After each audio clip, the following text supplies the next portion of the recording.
Spotify problem playing songs. Hey everyone, welcome back to our channel.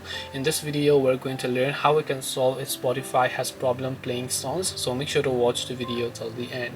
Now if the Spotify application has problem playing songs, all you have to do is go ahead and then first of all very first important thing is to simply check your internet connection. So most of the times it could be likely because of a slow internet, so you want to make sure that's not the case. After you do that, if it's still not playing, just long press the Spotify app icon here, tap the I button to come to the app information page.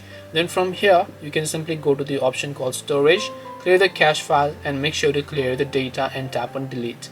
Once you do that, also check if the Spotify app has an update by coming to your Play Store, and if it does, make sure to update it to the latest version. And after you have done that as well, you can simply open up the Spotify application. If it's still not playing, tap the profile icon, go to settings and privacy, then just turn off data saver. If you have turned on data saver, make sure to turn them off. And this way you should be able to go ahead and basically fix Spotify songs. Hope this video was very helpful. If you have got any questions, feel free to leave them down below. Thank you for watching till the end and see you soon in the next video.